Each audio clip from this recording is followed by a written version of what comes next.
Hello traders, welcome to our Monday weekly analysis for the week of October 22nd to 28th.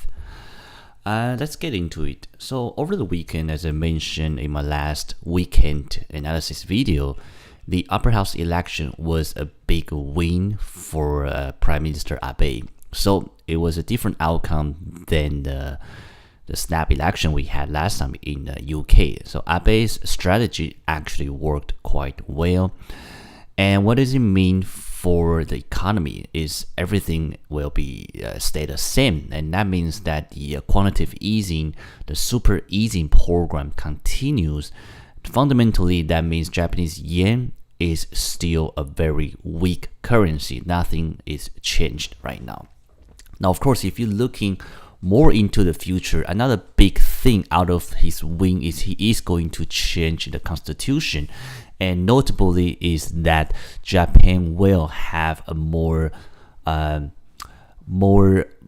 green light for a military preparation or military base, and that is something very structurally new. Since World War II, the constitution basically does not allow Japan to have a military base unless it's for a self-defense purpose. But now it's going to change that. Now, it is, of course, at a very heightened situation right now with North Korea. So we will see what's happening, what's going to happen in the future. But if Japan really have more military strength, then the conflict should become more serious if we have another missile crisis in the future between North Korea and other nations. But as for now, Japanese yen, because of the election result, is a very weak currency, especially versus other stronger currencies such as US dollar. So that's the biggest catalyst that we had over the weekend. So let's take a look at what's about to happen for this week. So on Monday, of course, as you can see, it's a quite light day as usual. Normally, we don't have much catalyst coming on Monday. Tuesday, although you have a lot of PMI coming out from Eurozone, not really a driver for the market, especially for Euro. This Thursday, we are going to have the ECB meeting. So I can just tell you outright that this Thursday, the ECB, especially the press conference, will be the real driver for Euro. Since we're here, let's talk about what's about to happen. So Euro right now is a neutral currency for me. And the reason is because fundamentally it has been doing very well. Most data, inflation, employment, manufacturing, productions, everything else has picked up since 2017. And at the beginning of 2017, the biggest geopolitical risk, which is the French election and German election, have all gone by, and everything has turned out okay. Of course, right now we still has the Catalonia events, which seems to get worsened. Right now, basically the Spanish government has triggered the Article 155, I think. Basically, they took away the regional government's governing power. So things will get worse, but as I mentioned in a previous video, it is still not an international event per se. The European nations or the Eurozone, basically the European Commission, they still treat it as a civil matter. So it's hardly going to affect the financial market. It might create some risk of sentiment here and there, but nothing in a bigger scale. So for that being said, what's going to drive Euro is really the European Central Bank. And right now, we don't know what are the future policy. Now, we know for sure they are going to extend the quantitative easing program. So originally, the program will end in December 2017. Now, it's most certainly they are going to continue. We just don't know what scale are they going to continue. Right now, the rumor is that they are going to cut the current asset purchase to half. Now, of course, because you already had this rumor, so if they cut it more, then that's more hawkish for the currency.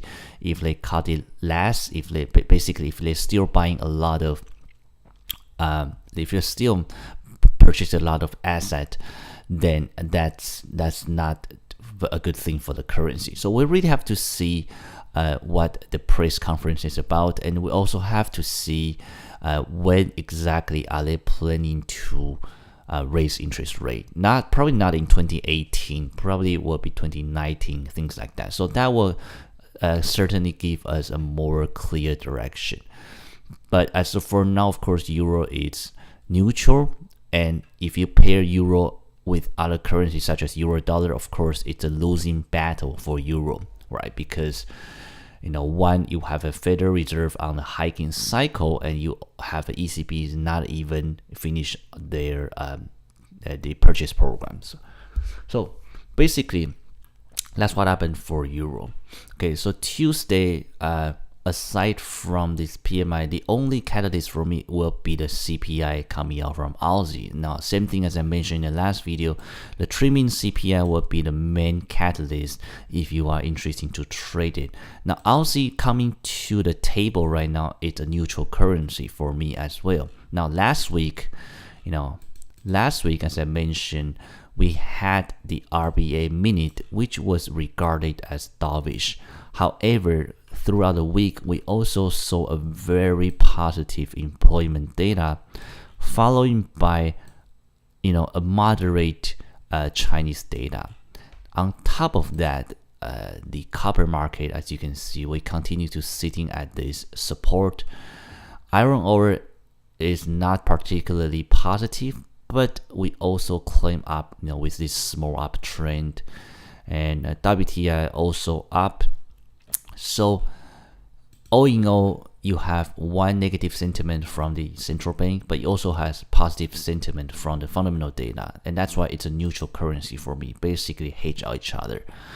So I would really like to see how the CPI comes out this week. Now, I'm not going to trade into Aussie because, frankly speaking, I don't know what's going to come out from this data. However, I am prepared to long or short depend on database. So it's really a very important data for Aussie. If, of course, we have a better than expected CPI and trimming CPI, then it will boost Aussie versus other weak currencies such as Japanese yen or New Zealand. On the contrary, if the CPI is an upset, then it will weaken Aussie tremendously. Of course, you can't short Aussie dollar, or another strong currency will be British pound. So you can buy pound Aussie out of the missed data. Wednesday, we have preliminary GDP. So since we're talking about British pound now, nothing has changed all throughout the weekend. But British pound right now is the second strongest currency. Why? As I mentioned before, first of all, is the Brexit negotiation seems to have a better outcome last Thursday and Friday. So right now it seems things start to getting a little bit in a positive territory. That's the first sentiment to push British pound. The second sentiment comes from the last CPI, which last week we saw the CPI data right here at 3%. Now if you expand it, you'll see that we really, ever since the Brexit, it was a huge shoot up for CPI. Basically, of course, it's because the depreciation of the currency. But we hadn't been able to hit 3% until last week. Now, what does it mean is that right now there's a very high probability for Bank of England to hike interest rate. Another thing you have to know is that back then, Bank of England cut the interest rate right after Brexit as an insurance. So when they cut interest rate back then, a lot of people disagree with that action because they think it's too fast or they haven't had enough data. But basically, Bank of England cut interest rate as an insurance to make sure that they basically has enough stimulus to boost the economy, right after this kind of big geopolitical events. That means right now, for them to raise interest rate is simply a move to remove that insurance. So basically they cut the interest rate before out of just having the insurance, and that's why right now for them to raise interest rate does not mean any impact for the economy. Basically, they just remove that previous cut. Now, if you know what I'm trying to say here, and that means there is a more probability and more potentials for them to actually raise the interest rate, because it's not a fundamental change. It's just basically remove that previous cut. Because of that, right now, British pound is very strong out of these two catalysts. The Brexit negotiation is becoming positive, and the fact that inflation hit 3%, and the Bank of England meeting is coming next Thursday. So that's why you have to always, basically look out for what's coming this week and maybe next week, just to see what's about to happen. Especially for me as a swing trader, I always, sometimes hold the trade over the weekend, and I do like to know what's about to happen. And again, you always have to understand, even if the event is in the future, you will always have a trading into the event, this kind of sentiment. A lot of time, the buying or selling will actually happen way ahead of the actual event. So British pound is the second strongest currency. Now, this preliminary GDP, of course, is important, but I don't really think it's going to be a deal breaker. Even if we have a missed data here, it's not going to affect the Bank of England hiking momentum. Basically, Bank of England never want to hike interest rate because of the economy, right? They want to hike interest rate only because the inflation has gone too high for them. So that's why this kind of preliminary GDP or even the PMI data, if we have any this week, is not a deal breaker for a British pound. So Wednesday, we're also going to see a Bank of Canada. Now, many of you know Bank of Canada had hiked the interest rate consecutively twice in the previous two meetings.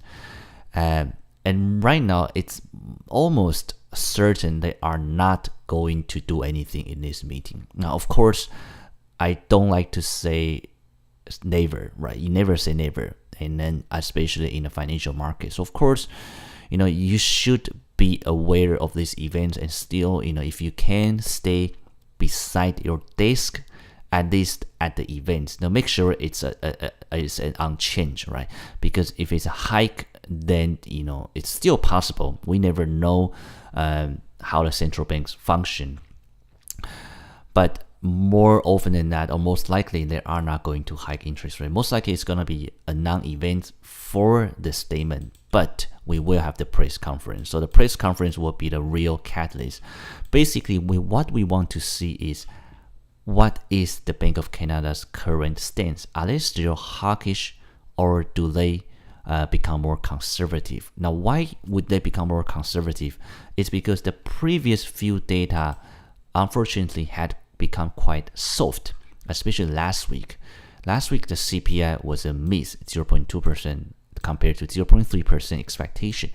Now, however, it's still better than 0.1% previous, and if you expand it, it's not too bad, right?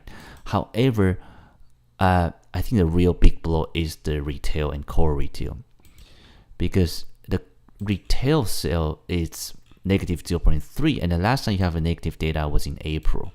That was prior to the 2-rate hike.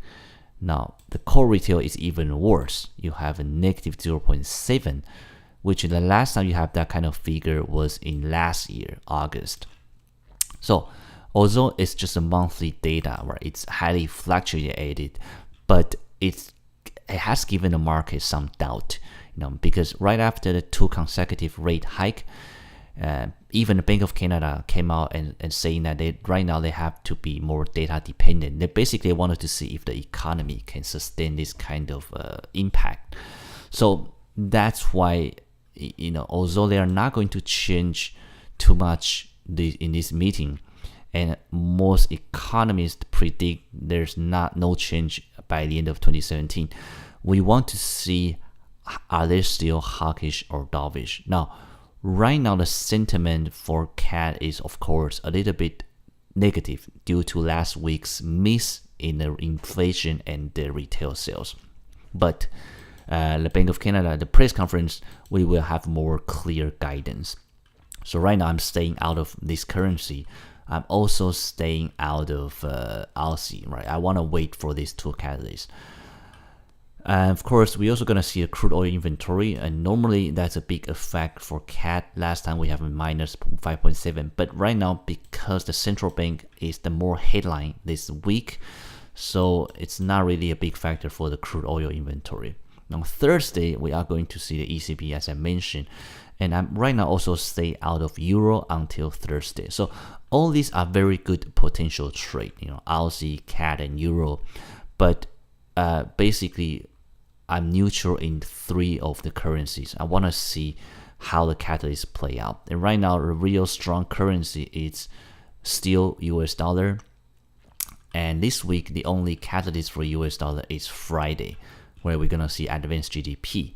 Now, as I mentioned in the previous video, the reason for US dollar to be so strong right now, out of a few reasons. First, of course, last week the fiscal budget plan had passed in the Congress. Now, the significant meaning behind this is not really about the budget plan. Of course, the budget plan, it's a very it's going to heat it up the economy basically.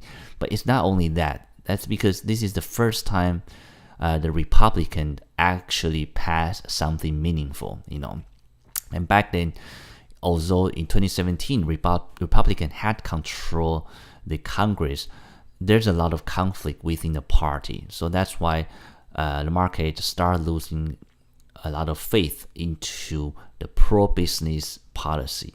So this budget plan, the fact it got passed means that the Republican finally become united. And that means the expectation for the tax cut plan right now is very high because of that. Now, if the tax cut plan, the expectation for it to pass certainly is going to be very pro-business. It's going to be very positive for the financial market. The other thing to push US dollar is the fact right now the Federal Reserve chair is due for a new chair next year in 2018. Now, most likely Janet Yellen will not be continue her term, and Donald Trump has interviewed 2 very possible candidates. Right now, it's either between Powell or Tyler. I think that's the name. Let me double check here. And no matter which candidate comes out as a winner, basically one is more neutral, the other one is more hawkish. So both of them are more stronger or more hawkish than Janet Yellen, because Yellen had been a very dovish chair. So no matter who comes out at the end, of course, if it's Tyler, the market will be more hawkish. If it's Powell, there will be slightly disappointed, but still better than the current chair. So all this, these 2 catalysts alone had already pushed US dollar to a very high point. Now, of course, not to mention the most fundamental data for US dollar had been very positive. Now, of course, if you are thinking to get into US dollar, just remember that next week you also going to see non-farm payroll. And non-farm payroll right now, of course, as I mentioned in the previous weeks, what had become the headline is not the non-farm employment figure anymore. It lies down to the average earning, because that has everything to do with inflation. So just to keep that in mind. But as for now, this week, US dollar is still the strongest currency, unless we have a new geopolitical situation change. The second strongest currency is British pound for me. Neutral currency is Aussie, CAD, and Euro, and I want to see what happened to them in this week, during the catalyst. The weakest currency right now is Japanese yen, because of the upper house election. It was a big win for Prime Minister Abe, means the super easing policy is going to continue for Japanese yen. Second weakest currency is New Zealand dollar. Now, New Zealand dollar, many of you know, in my previous video, as mentioned last week, there was a surprise government that was forming by the Liberal Party coalition with another party. Now, right now, they are more of the anti-business party. Basically, they are not really welcome foreigners, immigrants, and foreign investment. Of course, that's not a good thing for business aspect. So that was perceived as a negative factor for the New Zealand currency. So nothing had really changed since my last Friday's weekend analysis. And this week, we'll have to see what happens. So really, the more interesting currency that might change will be this Aussie out of the CPI, CAD out of the BOC press conference, and Euro out of the ECB press conference. Those are the interesting ones. But if you want a more of a sure thing, the US dollar will be your go-to currency. So personally, I am looking to get into a dollar-yen trade. As you can see, we are still at a very high point. Now, my personal rule, you're free to do any sort of a trading strategy you like, but personally, I always like to buy at retracement and sell at retracement. So I'm really looking for a sort of retracement for me to get in. Of course, the risk is that I might miss the trade completely, which is fine. Now, that's something I'm okay with, and the reason is because I do want to have a better risk reward for my trade. Pound Newsy is another trade for me to sell. Same thing, I'm looking for a retracement before I get in. Now, this is my personal pair. You can pair up with something else. For example, if you want to go with Pound Yen, like I had last week. If you're interested to go with Pound Yen, that's also not a bad trade, If you're interested to go with Pound Yen, same thing, you could wait for retracement to get in at a certain level, at 140.00 will be the best 140 handle, but more often than that, we might not hit it. So 149.32 right here will not be a bad point. Pound Yen will be pretty good to go with. Another thing is New Zealand dollar short. Now, New Zealand dollar short, I had a pending order last week and I never got filled, but basically, this is a very clear resistance. You can go with 0.750 as sort of a handle and wrong number. And obviously, if you go in here, you want to put your stop loss above 72. So these are, you can mix match, but basically the strong currency, US dollar, British pound versus the weak currency, Japanese yen and New Zealand dollar. Now, that's just for now. Right now, we're still on Monday. So depending on what happened to the CPI tomorrow, Aussie Swiss, Aussie Yen are all possible to trade. CAD Swiss, CAD Yen, also Euro Dollar, Euro Yen. All these are potential pair for me to get into it, depend on what's happening for the catalyst. So this is a much more interesting week.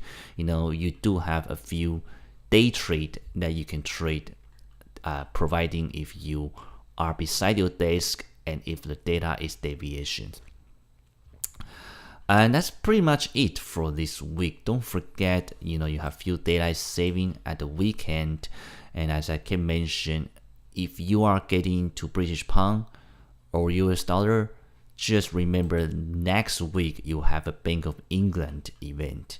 And you also have the non-farm payroll. So that's going to be a big market mover next week. So things will become more and more excited next week, for me. Okay, so I guess that's it for now. I will update more throughout my Instagram. And again, if you have any question, feel free to ask me. Other than that, have a great trading week and safe trading. Thanks for watching. Bye-bye.